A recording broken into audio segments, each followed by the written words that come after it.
Let's go! LSU film study. It's going to be rough, and it also is a little lengthy, but we are breaking down the key plays of the first half. You could see the chapters listed below if you want to fast forward to any certain thing, and you're going to see the structural issues that kind of sort of exist in the LSU program. How a linebacker getting out of his gap ended up potentially costing LSU with an injury. Also, how the long touchdown play happened. Also, not understanding, pocket awareness, pressures, all those different things. And there were a few bright spots mixed in there as well. But at the end of the video, there is one suggestion that a lot of you, if you've been watching me for a while, you know that I would never make this suggestion. And it's ironic that this game actually followed pretty much the exact same cadence as every game did last year. Scoreless, low-scoring first quarter, chaotic, high-scoring second quarter, really bad third quarter because of lack of halftime adjustments, and then, of course, an abysmal fourth quarter. Now, no pass rush at all here. DTR's just sitting right here. And this is a big issue with the LSU defense, something that they're going to have to work on. And it's going to be a really tough fix to make right now. Okay? So the first thing here is I want you to make a mental note throughout this film study today. Take a look at how LSU's defenses look pre-snap compared to UCLA's defense. And think of yourself, I'm looking at you right now, as a quarterback who's trying to read what he wants to do pre-snap. Okay? Understand that the game of football is not like what it was 5 or even 10 years ago. And I know a lot of you know that, but so much of football now comes down to what can you do to confuse the other person. And the problem with LSU's defense is you take a look at this front, it is clear what LSU's going to do. It is clear that they are not going to blitz. And it is clear that DTR is going to like a matchup where a box linebacker, now LSU was able to get away with this with Jabril Cox, and he did make some absolutely incredible plays as a corner lined up on a wide receiver, and that means some jaw-dropping plays against Florida.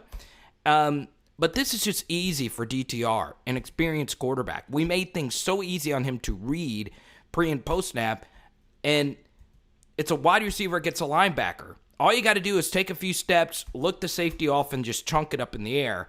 And it actually wasn't even that great of a throw. He had to wait on it. If you throw him in stride there, he probably catches it. And knowing what happened later, he might catch it and cut back on Major Burns and score a touchdown.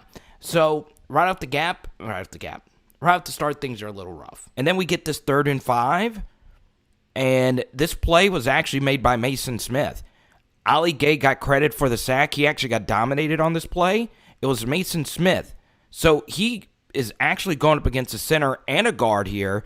Look at him extending and jacking up the center. Now, this is a backup center, but look at this swim move over the top. Boom. You can't teach that any better. This is as good of a pass rush as you're going to get. You're collapsing the pocket. The coverage is just really good across the way. I think for running zone, this obviously isn't good when there's 2 guys here. That means someone else would have been open somewhere. But since we don't have all 22, we can't really see. But this was all Maason Smith. Ali Gay just did not do anything. And I think there's an issue with that. So Ali Gay gets a lucky sack here because Maason Smith forces pressure backwards. And Ojulari also gets half a sack when it was all Maason Smith. So that's why sack stats are very unreliable. We move ahead here to the first play for the LSU offense. Now, once again, comment down below your thoughts on this game and on this film study. And we're going to focus in on the first quarter and hopefully the first half today. So Max Johnson gets the snap here, and this is the first play of the game. And I just don't think, and this is going to come off the wrong way, I just don't think we got Jure involved enough. I think, for me, he just didn't get enough targets. I think the Trey Palmer role in this offense needs to be played by this guy. And I'll tell you why a little bit later. So now we're in this situation here, okay? So it's 3rd and 9. We get a nice completion to Jack Besh a little bit earlier in this drive. We move ahead, okay? And this is a problem I have with the design of this play, okay? We did a film study on this not too long ago, all right? And this is why an Ed Orgeron coach team can handcuff you. All right, Jake Peets knows that on 4th down, even if it's 4th and short, LSU is going to punt the football. So what an offensive coordinator does, which is a big mistake here, is they run all deep routes past the 9-yard mark, which a lot of you are probably saying, well, that's what you should do, right? We need to get all 9 yards here. Well, no, you don't want to do that. What you want to do is run a combination of routes because guess what? Their coverage is going to sit across this line right here, and it's going to be impossible to create separation, okay? So guess what happens on this 3rd and 9? They are zone blitzing like crazy, and this is what I'm talking about, and I kept using this word, and you guys kept asking me about it. I want you to see how layered these blitzes are, okay? And the LSU defense just doesn't have layers like this, okay? So what actually happens here is this backer and this defensive tackle actually bail out into coverage, okay? So once again, go back to the LSU first play of the game. Tell me how many players are coming and how many players are going, okay? And it's pretty clear to see that you can't tell, all right? So UCLA just puts a bunch of speed on the field, and their only defensive lineman who is over 250 pounds in this picture is this defensive tackle, okay? So here's what happens. I want you to see what all happens on this blitz right here. And you can get really exotic when you know the play call, okay? UCLA knows that LSU is going to run all routes past this yard marker. It was shown on film throughout, and once again, I know I used this in the previews. I kept saying Mississippi State over and over. Mississippi State's defense feasted on this piece of knowledge last year as well. If they know it's 3rd and 9, you can get really exotic. Just make sure you sit across here and stop all kinds of routes. And believe it or not only does this guy drop out, the defensive tackle does as well, as does this guy, and the blitz actually comes from the corner, okay? Now, if you're Max Johnson trying to read this while your protection is folding a little, okay, they're actually getting some decent pass pro here. I want you to see how many intermediate routes are there. None. Okay, once again, we don't have the all 22. It's kind of tough to see, but you can see 1, 2, 3, 4, 5, 6, 7-yard routes. Every route was 7 yards or longer. So if a defensive coordinator, you know that they're probably going to do that on 3rd and 9, bring an exotic blitz. Someone eventually is going to get home, and you're just not going to have enough time for these routes to develop if everyone is sitting back there. Just maintain your pass rush lanes, and if Max Johnson would have scrambled, there would have been a spy right there. Now, this is a chunky spy, but still. And you see there's just nowhere to go here. Look, you can't step in your throws. There's just nothing you can do. And Max, TJ Finley made the same mistake and we killed him for it. This is essentially the same thing, okay? This is just bad, okay? This is actually should have been a fumble, and it was. Good job by TDP jumping on this. Good hustle. And this is just a really bad design flaw. But once again, those things happen when you as a play caller know that you're going to punt on 4th down. LSU's got to stop with this. And Ed Orgeron deserves a lot of blame for this. If you know that you're going to punt, it's going to make your play calling more predictable. It just is. Okay? It's bad. So we get a 3rd and 1 here. Once again, we're not lined up, but we do get a good play here. Our film studies were right last week. We told you this on the channel, that Hawaii's backup center has a lot of bad snaps. It did help throw off the timing, but this is a good job right here. Ali Gay setting the edge right here and stretching this play out wide. Notice he made Dorian Thompson-Rama get flatter. Good job by Sting stepping up here and making this tackle. So, good stuff so far from the LSU defense. But as we transition to this next play, this wasn't really a shock. LSU defense was really good in the first quarters last year, outside of the Alabama game where they gave up 21 of their 79 first quarter points. Outside of that, LSU was a really good first quarter defense last year. It's just what happens after that, and we'll get to that in a second. And once again, if you watch this channel, you would have known that LSU was going to have a disastrous second, third, and early fourth quarter, because that is what has happened under Ed Orgeron, not only in 2020 but 2019 as well. Here's Max Johnson. Obviously, this was a decision that LSU made. They decided to run play clocks down a lot so they can get a read on what they're going to do defensively. The problem with that is UCLA gives you a bunch of eye candy, and they do a lot of things that you don't think they're going to do pre-snap. Okay, ball is snapped, and they only bring 3 with a QB spy. This defense just did not work for UCLA last week, and every time they 3-man rush, it's just a big benefit for the defense. For the offense. Good throw, good catch right there by Trey Palmer. Let's keep it moving here. Once again, we're in 3rd and 3 here. We line up in these bunch formations. This is actually a really good call by Jake Peets. Just hit them pretty. If they're going to sit back like this on 3rd down and get really exotic, just hit your out route right there. Okay. Also had BTJ if he wanted it. But this was a right read. Good throw, good catch. Okay, once again, we're in this 3rd and 8 scenario. We don't need to get all 8 of the yards here. Okay? You just don't need to. So let's see what kind of routes LSU decides to run. Okay? They do run shorter routes, and Max was looking to go in this direction. There was an end zone cam replay of this play. I don't have it. This was actually one of the few abysmal blitz pickups we've seen. This is exactly what happened in the Texas A&M game as well.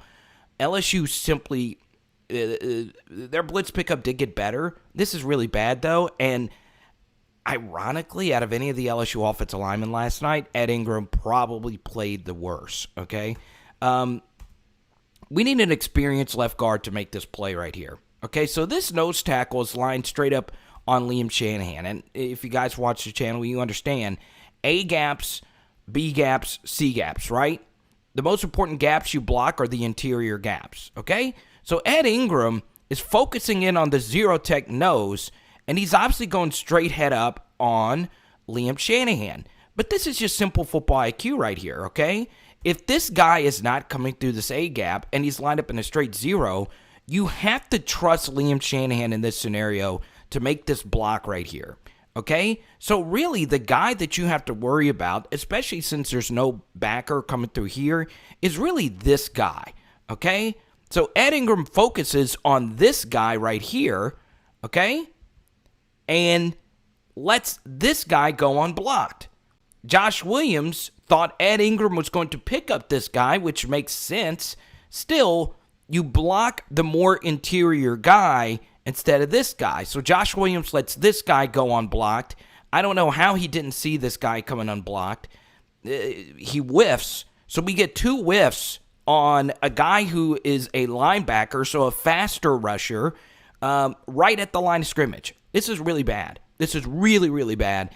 And this is just simple, okay? This is not hard. This is not hard at all, especially for a guy that is experienced, okay? You see that this guy's going this way, so once you see that, your head's got to pop this way to pick up this guy.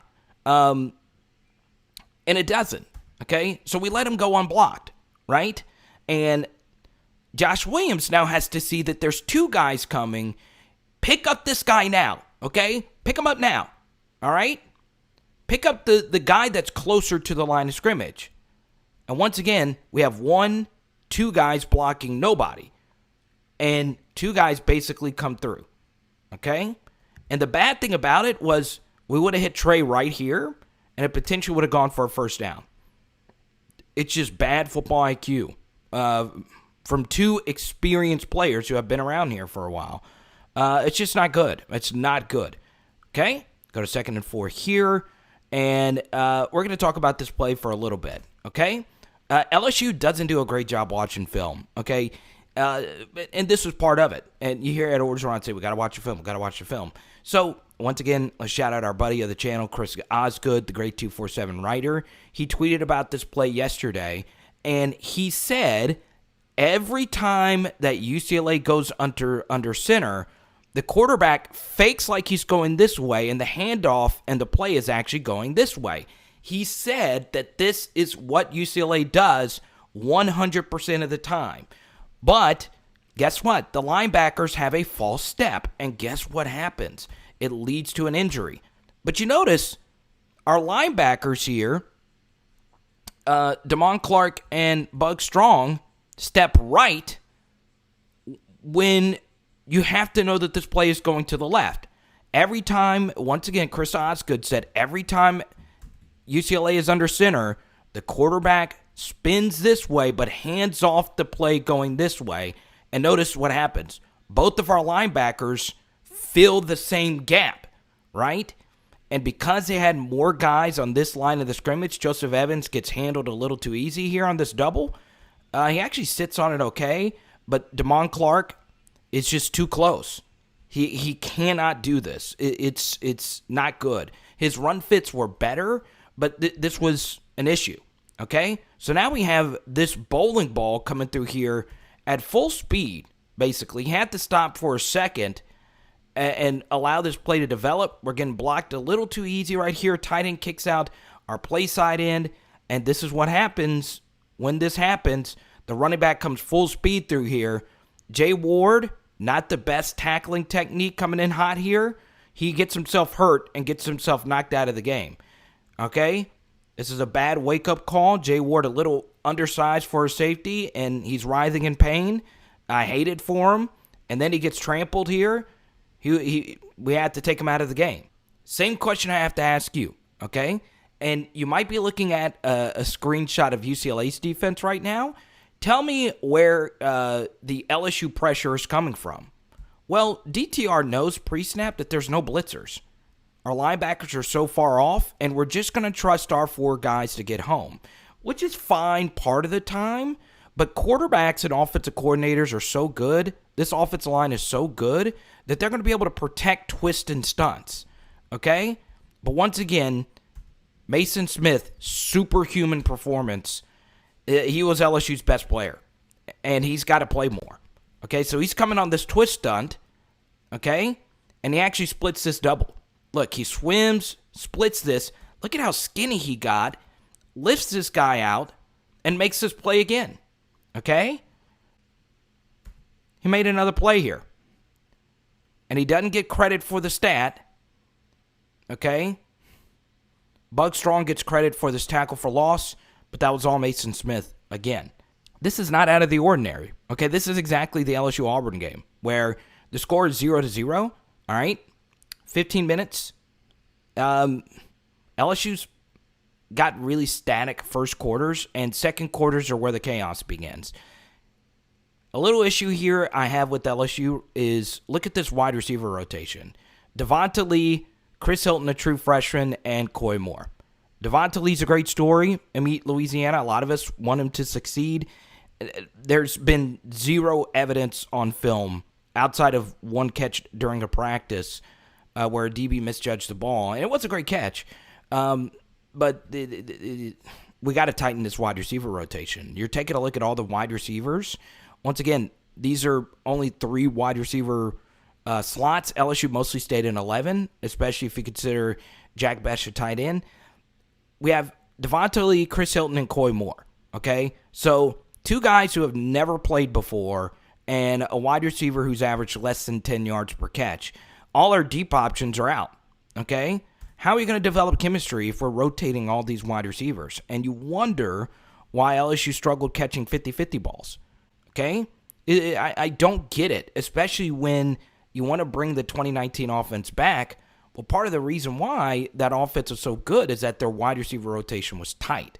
And once again, these layered blitzes are coming. Good throw, good catch.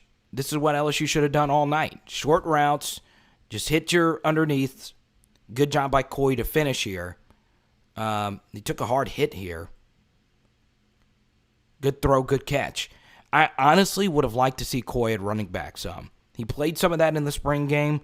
He gives you a better receiving option, and he can't be that much worse on the ground than what LSU had. I think it'd be an interesting wrinkle to bring in, especially if you can't run the football at all. Just go all out air raid. Do something. All right, so 2nd and 10, you have to know in this situation here that more than likely they're going to get exotic, and they do, okay? And guess what? We play it perfectly. We hit our underneath route right here. Good throw, good catch. A lot better on outbreaking routes, Max Johnson. Also, the right hash wasn't as good, or the right sideline wasn't as good as the left. Good stuff here. Brian Thomas Jr., a great finish. And good job. Look at Jamar. Good to have him back, man. John Trey right there, too. Good stuff. I like this. Xavier Hill, Marlon Martinez. We see Charles Turner. Xavier Hill getting the crew. This is good teamwork right here. Brian Thomas Jr. makes a play. Good route, good throw, and he got 0 targets after this. So here we go. It's 1st and 10. I did not mind LSU doing this, and it did help with their pass protection. Okay? So Ed Orgeron's getting ready to call a timeout here. And let's see what happens. 3, 2, ball is snapped. Once again, they're bringing these delayed blitzes. We picked this up really well. This is really good offense. Get the football to one of our best players, Jure. Something I really like about Jure's game. He's really good after the catch. This is really good stuff. We're blocking all these twists, all these stunts. Good clean pocket. Good football IQ right here by Kayshon to open this up. See how he kind of screens him? He has such high football IQ that opens up that much more space for Max to throw this ball to the outside. It's just good stuff. It's really good stuff. This was really bad by 2 players. Cole Taylor, who is not a great blocker. This was the case last year, again this year. And Ed Ingram. Okay? It's kind of hard to see from this angle. The end zone camera would be better. But let's go ahead and run this play. Okay? Once again, this is the same kind of logic, but run blocking instead of pass blocking. Okay? This DT is lined up in a tight shade technique in their 4-man front. And we want to run to the left side. Okay? We want to go away from the 3-point stance. We want to run behind our best player. So what we're going to do is we're going to double this guy, and we're going to bring Cole Taylor around. But this is just really bad technique right here from Ed Ingram, okay? So he lunges. The defensive tackle goes away from him, and because he reaches, guess what happens? He gets off balance and misses his second-level block, okay? And you'll see it. Just focus on him right here. This guy gets inside of him, and he's right there to make the play, and we whiff. Because, look, we get this down block right here. We're washing guys. Then the second miss here comes from Cole Taylor, okay? This is a really difficult block. UCLA has a really, really active set of guys. They are really fast coming off the edge. But Cole Taylor, you notice he rounds his step, okay? You notice he's taking a really rounded route to getting to this. What needs to happen is this needs to be tight, and we need to be kicking him out this way. He was not good at these types of blocks. The Florida game was a good example of it. We need him coming flat, and we need him getting his helmet to the inside shoulder of this player right here. And notice what happens. He goes rounded, and he kind of gets in TDP's way. This needs to be tight. We need to be coming around this edge and kicking him out this way, okay? But Cole Taylor, once again, it's not good. He comes into this very timid. He gets really high, and because it didn't come tight, this edge defender was able to not only keep contained, but fight back inside to make this play. We don't get hat to the inside shoulder. We're coming in right here, and we're just kind of just sticking our shoulder in there. This is soft. This is where missing Nick Storrs becomes a little bit of an issue, or Torrey Carter, okay? And let's be fair. Eric Gilbert started getting better at these types of pulls as well We need you to come around this edge, helmet on this side, and if we make this block, TDP is one-on-one with the safety for a touchdown. He's just got no shot here. Everyone else did their job except these two players, okay? And then we get mollywopped here, okay? And Cole Taylor, once again, at the bottom of the pile. TDP actually did decent to make something out of nothing, but that's just really piss-poor run blocking. And I hate to be that critical. That's just bad. That LSU offensive lineman, it sucks because Andrew Whitworth was in the audience and he had to watch this. That's just really bad. Design flaw here. So we bring in an extra tackle to play the tight end. This is Garrett Dellinger here. And I don't like this. I just don't get this. When you tighten your formation, especially against a group of defenders that are really, really fast coming off the edge, this is the same issue with the Missouri game. Especially if you're under center right here, you got to go play action out of this because this end is just going to be crashing hard. We leave them unblocked. They actually tighten even more their defense, and this is just a design flaw. We're handing the football off to a back who wasn't great in short yardage last year, getting no push whatsoever because they know what's coming. And this guy just comes off the edge. This is the Missouri game all over. I just seriously doubt Jake Peets thought this was a great idea. This just has never worked in the last 2 years. And I understand a lot of you want to get physical, ground and pound, get tight. Once again, no push, guy coming off the edge too easy. It's just a really bad design. Now we get to the touchdown here. This design was really good, okay?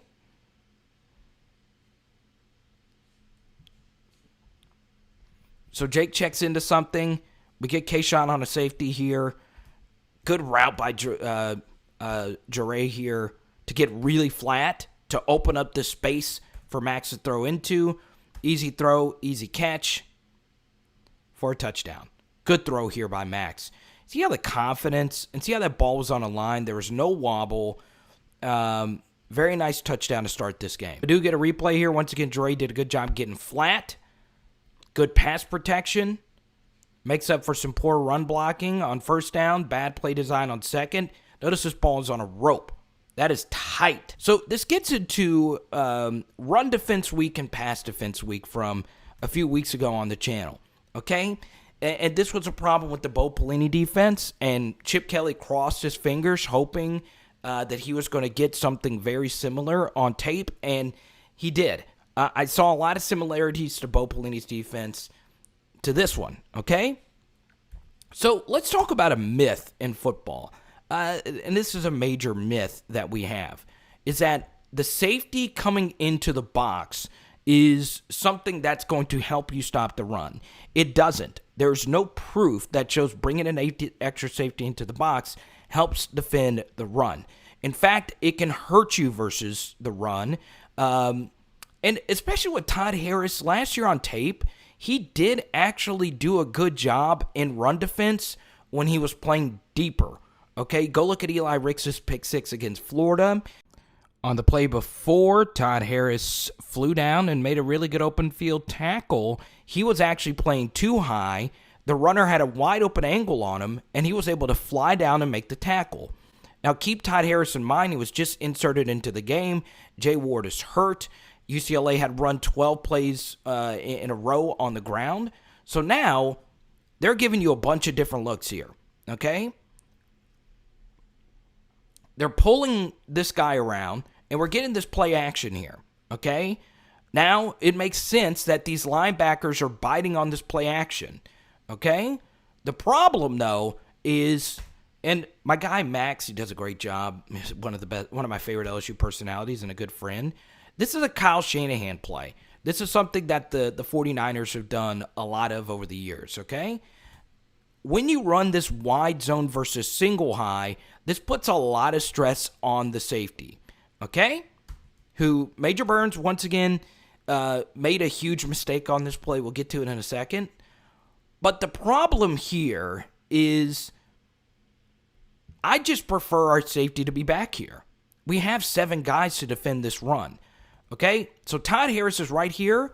Once again, this tight end slips, This was something Ole Miss got LSU on last year.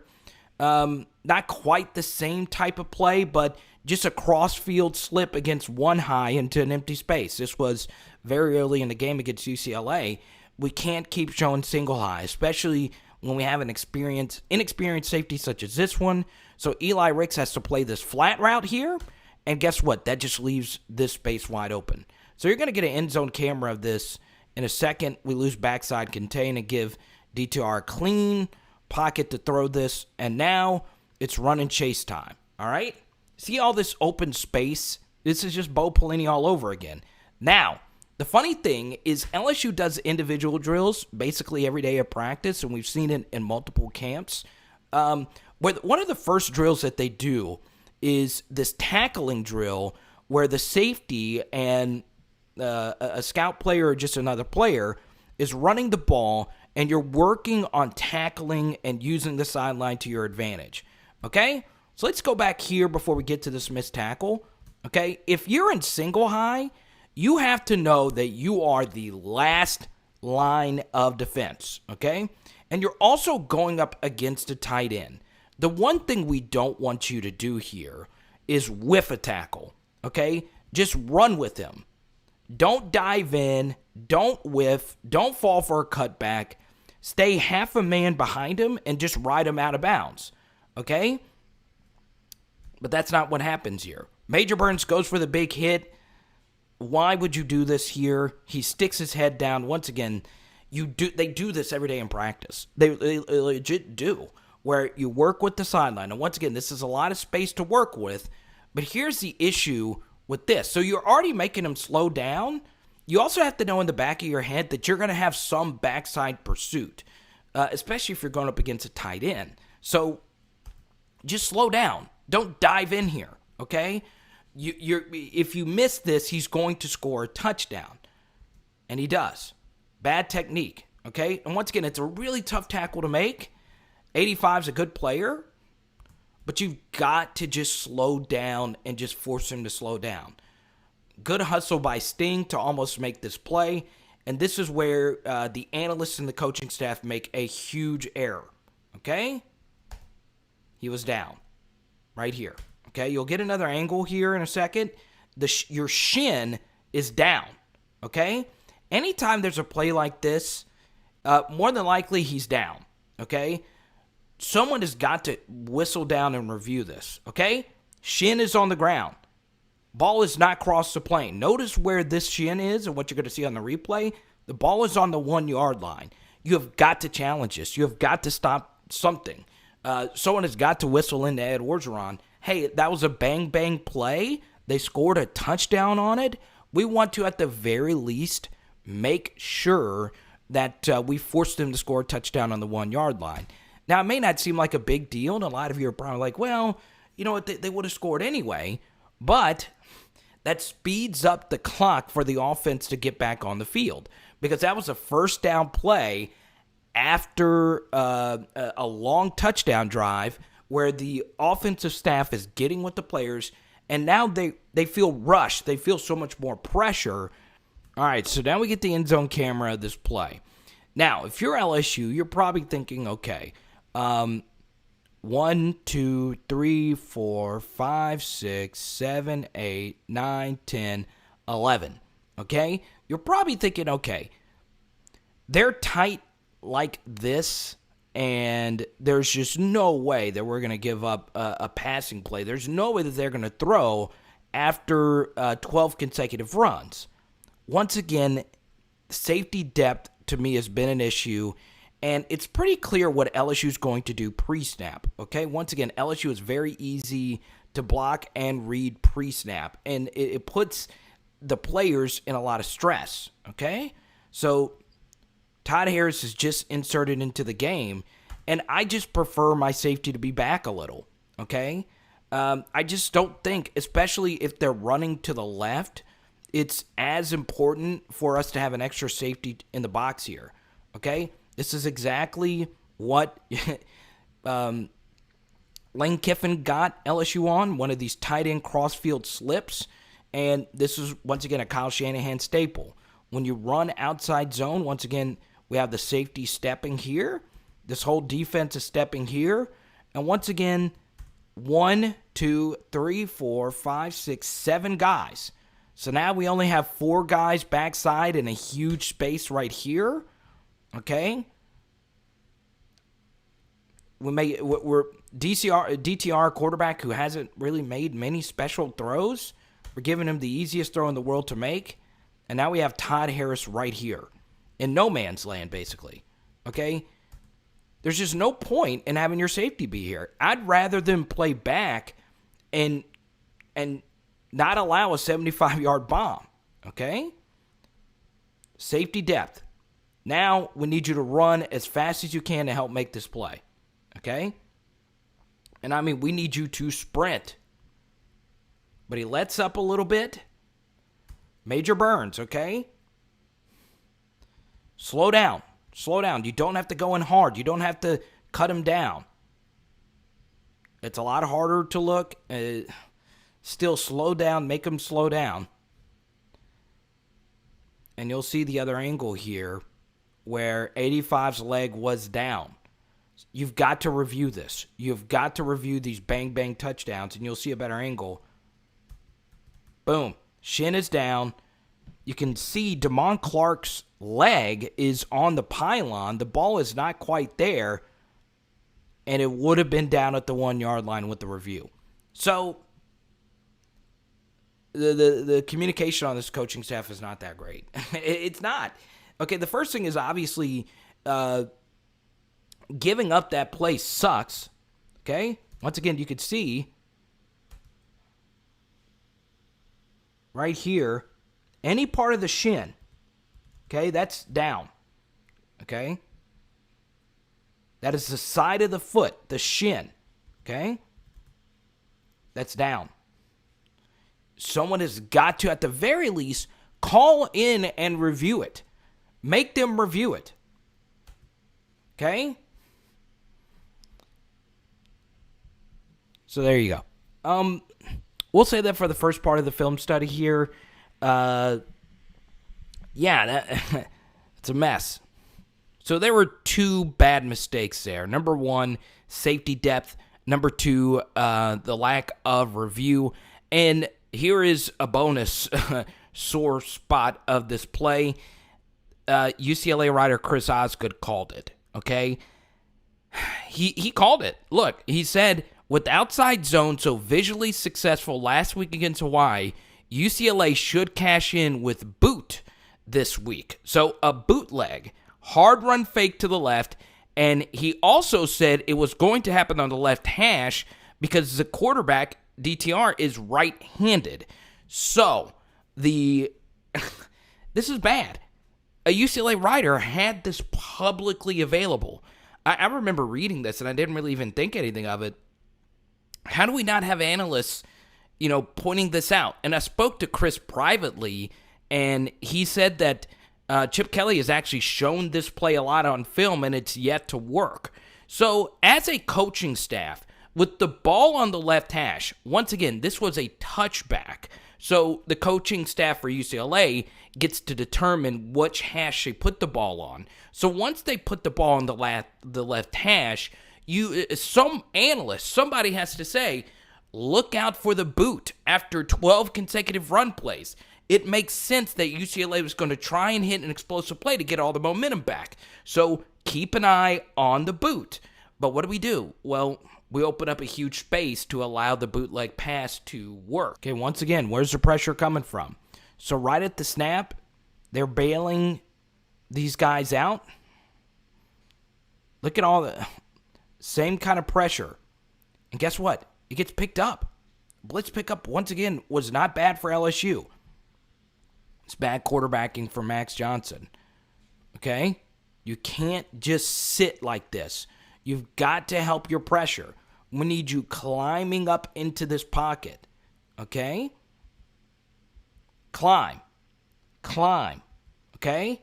You're not helping your rush out. This should have been a strip sack. It would have been. We get away with the hold here. There's nothing more Charles Turner really could have done here. Okay? We get away with the hold. It's a clear hold. It would have been a fumble. Max has got to step up right here. Okay? He has got to step up. And then at the last second, I think he's trying to throw it. And then I think what happened here is he then at the last second thought about tossing this under to TDP. Okay? So here we go.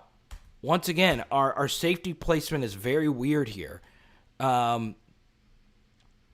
We line up so close together sometime with our defensive backs, and we're just all out of sorts here, okay? This is what Missouri did against LSU really well. So if you run four-man front and you know you can wash these guys down, you can bring pullers. So the puller here is actually the wide receiver. Both the wide receivers are actually pulling. And once again, if they're under center, if you know he's going left, he's going back right. They do it every time. Once again, our linebackers false step, and they get caught up in the mush. Okay? So the two wide receivers now are pulling. Fast guys coming around the edge. We're getting washed down, and there's just nowhere to go. Major Burns gets kicked out. He does keep contained. Now we have a wide receiver coming over the top. Ollie Gate not athletic enough here to get off this. And now we have some poor tackling coming. Todd Harris just dives in, misses this guy. Eli Ricks, not known for his tackling, comes over the top. Derek Stingley misses this guy. So bad tackling technique. That's going to happen if you don't play a game, and this is your first game. You're going up against a good back. Good hustle to eventually find a way. But it's just the scheme is not great, and the players aren't really playing that well either. 3rd and 10, this is actually a bust on Eli Ricks. I believe we actually run a really good defense here. So we're running zone, okay? Or I think we're running zone. It's just, man. Once again, you notice how UCLA on these 3rd and 10s, they crowd the line of scrimmage. They're rolling their coverage, okay? We're playing too high here. I like it. It's a little better, okay? But in this case, we have not one but two guys run with the tight end. Okay? DTR is looking to read the defense, and his last read is just wide open. Bad coaching again. And we get good pressure. And guess who generated the rush again? Who doesn't get credit for the pressure? It's Maason Smith. So Maason Smith on this play is actually his most impressive play. He comes on a twist, and look at all the blocks he eats up for Joseph Evans. 1, 2, 3. Okay? And he's still getting penetration. So he eats up all 3 of these blocks. If we cover this guy, Joseph Evans is getting a sack right here. But because it's a coverage bust, he's wide open. 2nd and 6. Same thing here. This is actually a really sexy design right here by Chip. It's a zone read where they were reading the defensive tackle. I'll show you the end zone camera here. This is an easy touchdown. Hat on a hat. We're just getting blocked way too easy. And missed tackle here. Missed tackle here. And now they're enforcing their will. Okay? So let's go on ahead and show you what actually happened here. The design here is just filthy. It's really, really filthy, okay? Okay? Okay, so what actually happens here, UCLA's offensive line gives LSU a different look, okay? Notice the split here is a little bit wider, okay? So Neil Farrell's like, okay, why is the split so much wider? Because they're actually zone reading the defensive tackle here. So if the defensive tackle runs with Charbonnet, DTR keeps and runs this way. If the defensive if the defensive tackle keeps rushing DTR, you hand it off, okay? So notice they keep this guy unblocked. This left guard picks up the weak side in. The left tackle gets to the second level here. And now DTR is zone reading the defensive tackle. Oregon tried to do this against Auburn in the national championship game. Against Nick Fairley. Zone reading the defensive tackle. And guess who the play caller was for Oregon? Chip Kelly. Okay? So they're zone reading the tackle. Okay? So DTR makes a good decision. DT decides to come get a kill shot here. And guess what happens? Why is this so confusing? Well, why would you zone read the defensive tackle? Because this then gives the center a free release to pull. Okay? So notice we don't get a hand on the center, which is smart. We want our DT sprinting through the A gap. Okay, so this guard is coming around the edge, right? And now look at the layers, okay? We're getting this play side defensive tackle turn too easy. We need Roy to fight over this. Swim move over the top. We need you to sprint and make this play. Okay, if you're going to run a 4-3, this wasn't Jaquelin's best game. Okay, notice how this guard turns him inside. Okay, we need our 3 technique to get explosive and get upfield right here. Bad technique, he gets a little high, and he gives him too much of the body. You got to fight half a man and turn him. This is not good, okay? Guard is pulling around, or the center right here. He kicks out right here. Ojolari's getting turned inside. Charbonnet does a good job being patient, seeing where these ends are going to line up. Okay? Tackle gets right here. Backside tackle got just enough Damon Clark. That's just a sexy play design and better execution, right? Zone reading the defensive tackle. I believe Chip Kelly tried to do that against Nick Fairley in the national championship game. And it's a sexy design. It really is. So now after a 7-0 lead, in a 5-minute span, they're now up 14-7. Okay? So this isn't good. 96 yards on 15 attempts. That's not good. We're not driving the football down the field. Okay? 1st and 10. Once again, good job by Kayshon running a route to open up this space. Pick up an easy first down. Okay? Good job by Josh Williams. Easy throw, easy catch. Okay? Now we get to here. Let's see what happens here. It's 3rd and 2.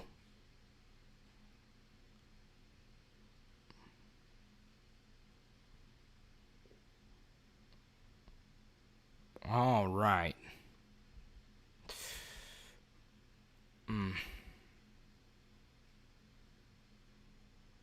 I don't know what Max was looking at here.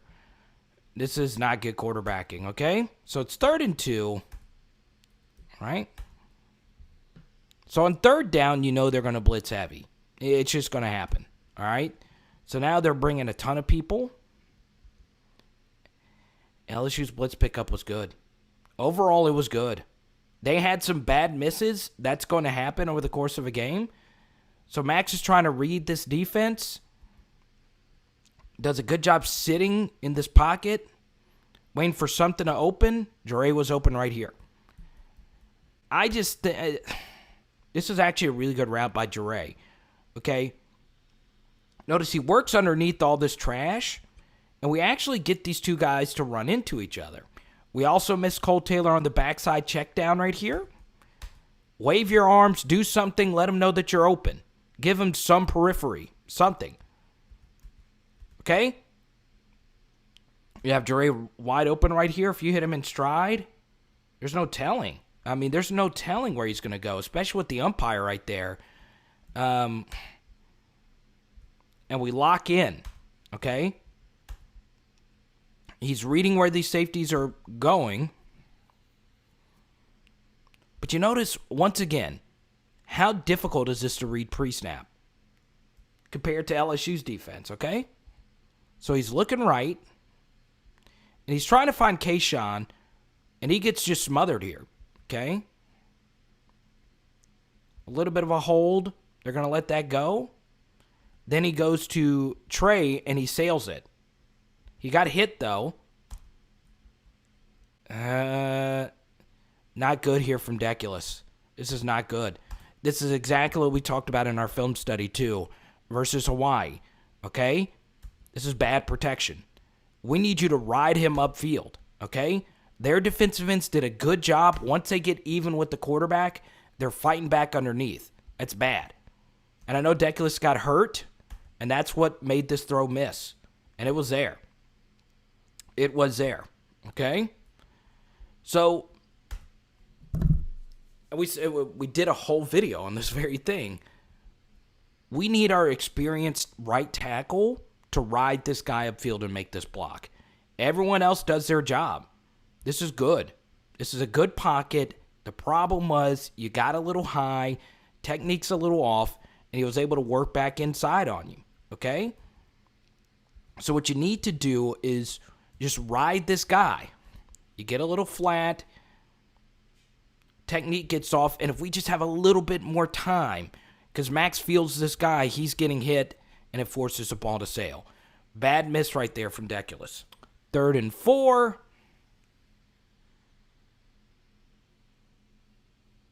Ugh. Deculus again. Another bad miss. I don't know if it's time to move on. It could be.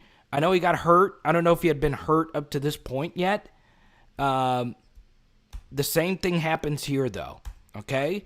And I thought he was going to be an issue in this game, and he was. Okay?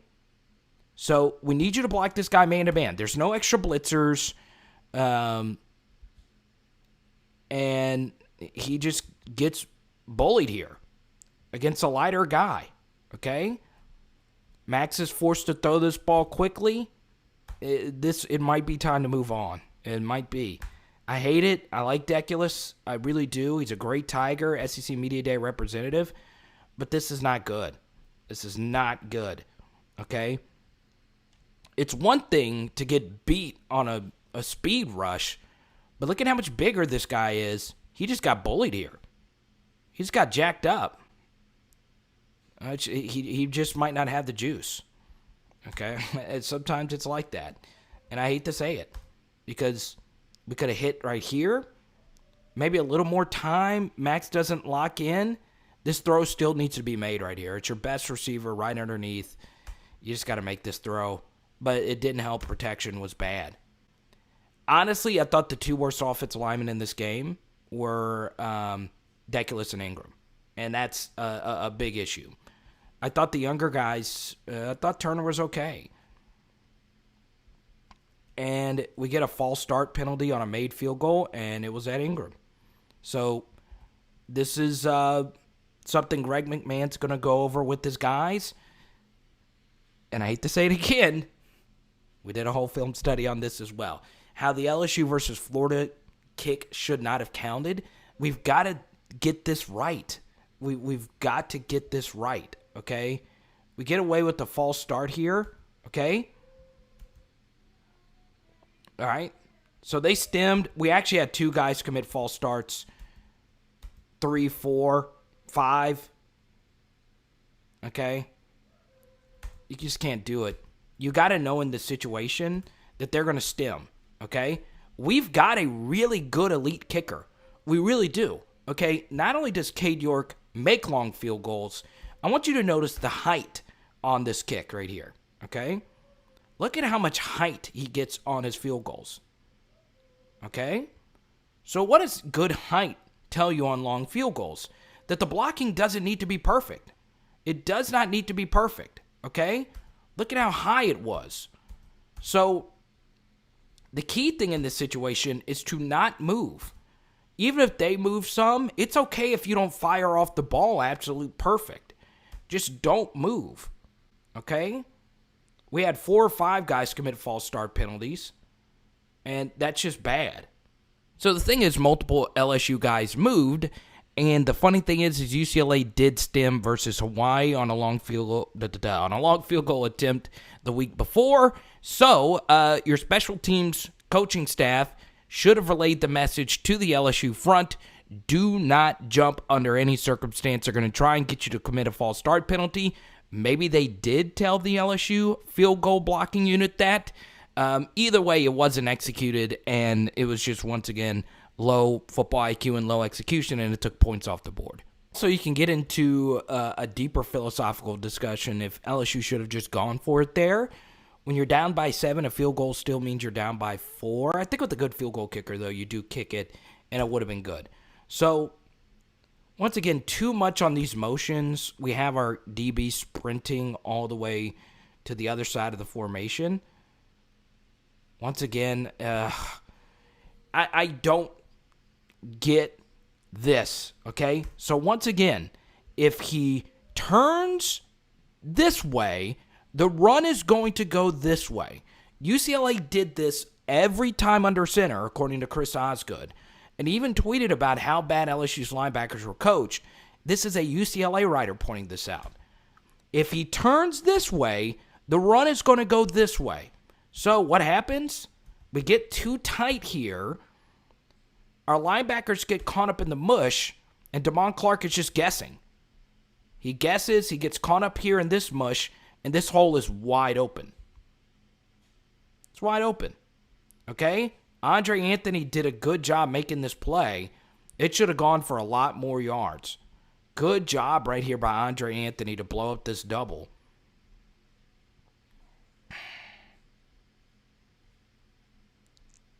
Gets inside. That's just great. That's good stuff. If he doesn't make it, man, if he doesn't make that play,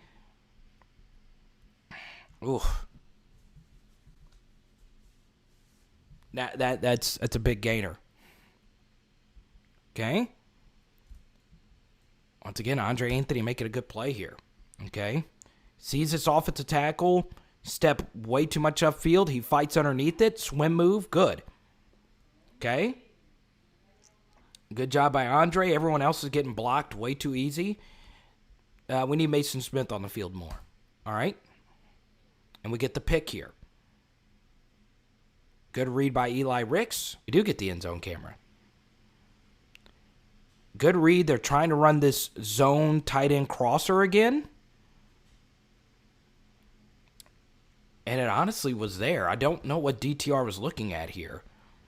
If you know that if you know that this is what's going to be open, why would you even force it to the backside here? Once again, DTR did not do anything special in this game. This was bad. I mean, why would you even think about throwing this ball back this way? Okay? All right. Good interception by Eli Ricks. Only thing that I would say about this, okay? Especially if it's Eli Ricks. If this is anyone else, this isn't even a criticism. Get the interception, okay? He could have kept his feet, though. Especially if you know you're a dangerous returner. Keep your feet and house it. Okay? Still, the ball was thrown hard. He was going across his body. But he'll probably tell you he's athletic enough to make that pick. Okay. So 1st and 10. We got to win on the outside here. Okay? They bring a house blitz. We throw a 50-50 ball up in the air. We draw a pass interference call. Good offense. I got to say, LSU's blitz pickup was good. Okay? It really was. I understand that. I see all these tweets. Max Johnson was under a lot of pressure. A lot of that's on the QB. 1, 2, 3, 4, 5, 6, 7 guys essentially coming, and we have 5 guys blocking it. The only issue here is Deculus needs to pick this guy up. Okay? Let outside guy go free is bad communication again. Once again, the blitz pickup is decent, though. It's decent. You got to block down, let this outside guy go free. Okay? Miss on Deculus's part. You could throw underneath to Jure for an easier completion. I think that's probably the better move. Also, Kayshon man-to-man in any situation. Okay. Safety is up right here. Of course, he can always bail. We always want Kayshon in one-on-ones. Also, Trey Palmer is not a great 50-50 catch guy. I've never seen him come down with the 50-50 ball anyway, so this is a very hopeful throw. You got to just hit this right here, okay? But I don't mind driving the football down the field. He is getting hit, and this actually is a really good ball, and we did draw a pass interference penalty here. So it's not bad offense. I would just take the more certain thing, especially if Trey is not that great in the red zone, and he just isn't, okay? So 1st and goal. See what happens here. They're bringing blitzes again. Max then sees, okay, if you're going to blitz and give my guy no safety help, I'm going to throw a back shoulder ball. It's honestly not that bad. That's a bad miss right there by Kayshon.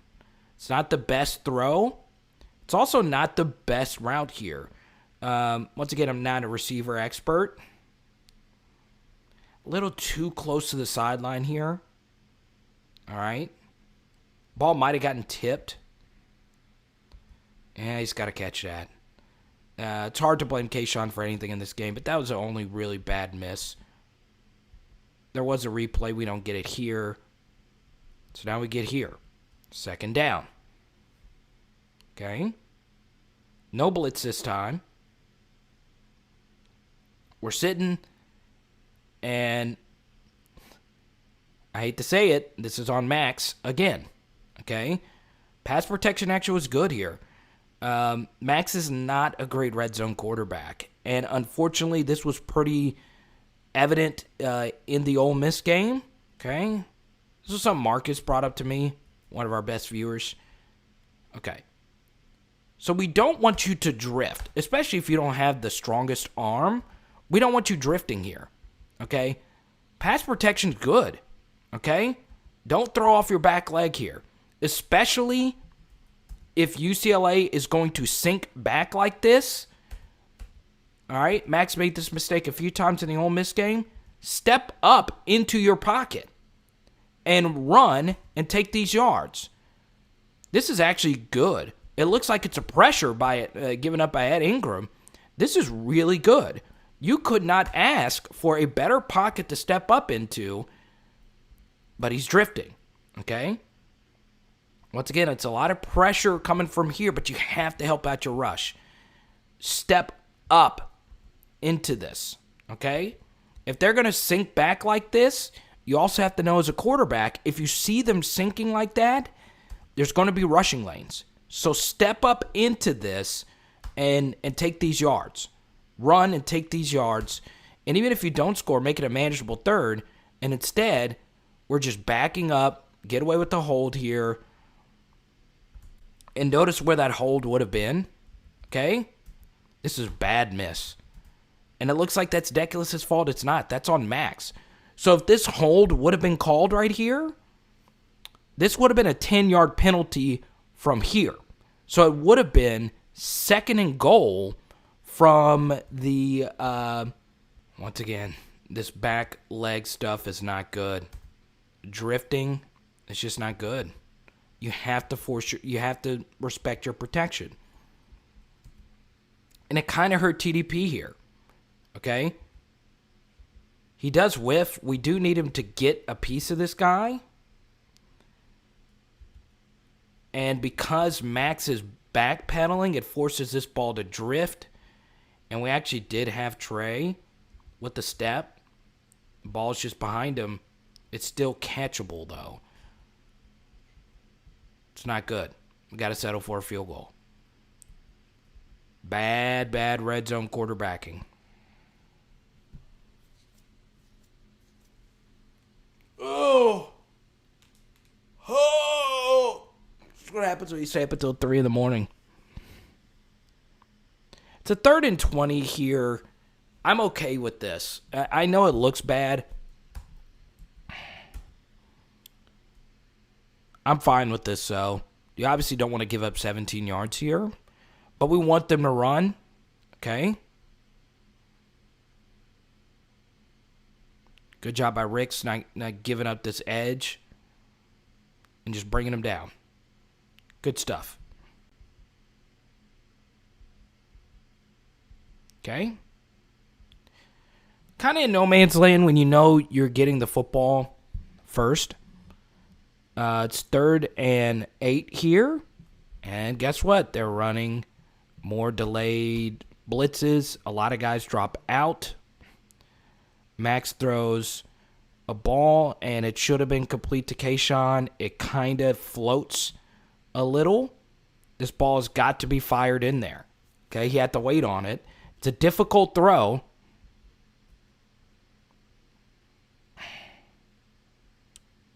Okay. Once again, I don't know if the footwork is bad there. I don't know enough about quarterbacking to talk about footwork. It does seem Max has a little bit of a bounce. Okay. We need you to plant and fire. Okay. Notice this ball just floats. All right. This ball's got to be rifled in there. Kayshon's going to make the catch. Good job by 37, though, fighting and making a play. That's a 50-50 ball. It's a little on the quarterback. It's a little on the wide receiver. So there's practically only one other play before the end of this half. UCLA was in a long 2nd and 20. They decided to be conservative. Does LSU need to call timeouts here to potentially get the football back? No, I just wouldn't, especially if UCLA had 3 timeouts left. So it is a little conservative, and I'm more of an aggressive mindset coach, and I do think LSU tends to be too conservative with punting decisions. And in the second half, which we won't do today, LSU obviously made some really baffling, bad coaching mistakes. The lack of adjustments at halftime, which is something, I brought up in an interview I did last week with 104.5. It's something that we've done a lot of deep dives on. It's ironic because as bad as the second quarter went for LSU, all the different mistakes that they made, they were still in a pretty good position to win this game. Even if you look at, a stat like win probability, LSU was still in a decent spot to win it, despite dropped touchdowns, protection issues, a 75-yard touchdown where, mistake after mistake after mistake was made. This was just not good from top to bottom. And, pretty much everyone you see in this image, you combine all their salaries together. I mean, we're looking at $8 million plus of people who are there to make these adjustments, and none of them were made at halftime. And that's where the big issue began. So once again, we're going to save the second half for a different day. I don't know when it's going to actually be. But as bad as the first half was for LSU, they were still in good position just with a few different mistakes. And we did a halftime live stream. And once again, I miss on a lot of things. But in that halftime live stream, I said, you got to fix these shallow crossers. Those weren't fixed. You have to get more creative in your run game. That wasn't fixed.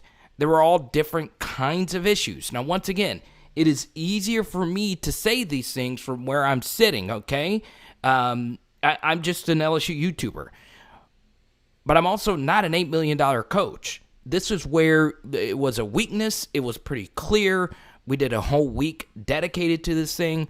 And the championship little things that you need to do as a program just aren't done. And that's, obviously a big problem if you're an LSU fan. So is this an Ed Orgeron issue? Absolutely. This was there in 2020, and this is why, and I brought this up in the post-game live stream as well, this is why I was getting driven crazy with the people that just continued to say, well, 2020 was just a bad year, and you just got to cross that year and just forget about it. Well, true. LSU did lose a lot of talent. The problem was there were still fixable coaching mistakes that happened. And once again, if you look at the blueprint of basically every LSU game that they had in 2020 that was close, this blueprint was the exact same. The way the cadence of this game was eerily similar to basically every game LSU played last season. Low-scoring stalemate at first, chaotic second, absolutely abysmal third with no halftime adjustments, and an uncompetitive fourth.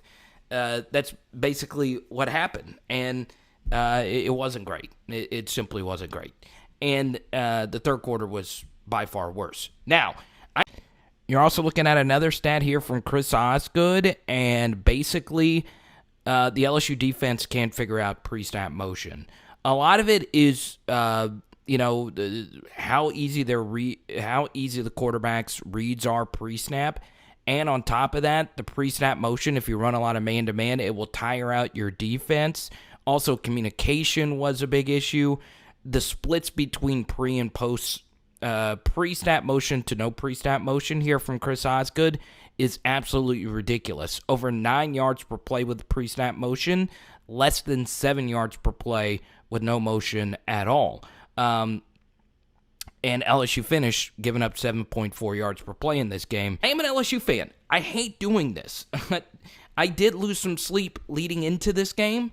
I did tweet probably 5 or 10 times how nervous I was about this game because of the offensive line issues and because of the coaching issues and because of so many different things. Once again, LSU has never had an elite quarterback who started second year in his development. And Max Johnson certainly is that. He became the full-time starter second year in his development. And there was a lot of inexperienced things that you guys saw today in this film study, which lends us to this final point. A positive, okay? Once again, it's not all negative. I hate to say what I'm about to say because this goes against a lot of the fibers of my being. Is that how you say that? Once again, it is just football. It's not the most important thing in the world. I totally get it, okay? But I will say this, okay? LSU's got to play the true freshman. You just do. There's some guys that are on this roster who don't have it anymore or just don't have it at all. And they got more snaps than the true freshmen who actually made plays. Jack Besh only got 1 target after his catch early after that. Brian Thomas Jr. barely got any snaps after that. Maason Smith was by far, it was not close. He was by far LSU's best defensive player. By far. Got to give him more snaps. You got to give him more snaps. You got to give the true freshman running back some snaps. It's time to turn the page. There's a lot of experienced guys. Too much treads on the tire, worn off. It's time to turn that page. The film backed it up. It just did. So I hate it. If you watch this channel, don't play true freshmen. Let them get their feet under them and all of that. And once again, this is just one game. But there are some guys that need some reshuffling. And we'll touch on that a little bit more in our next film study. So, guys, thank you so much. Obviously, this is a tough time for us all. Once again, just remember, it is just football. I love this team. I love everyone that puts on the uniform. All of my analysis, none of it's supposed to be taken personally, but it's just how I see it, and that's, it's part of it. It is Power Hour LSU. Boom! Ooh, fajitas tonight. Let's go!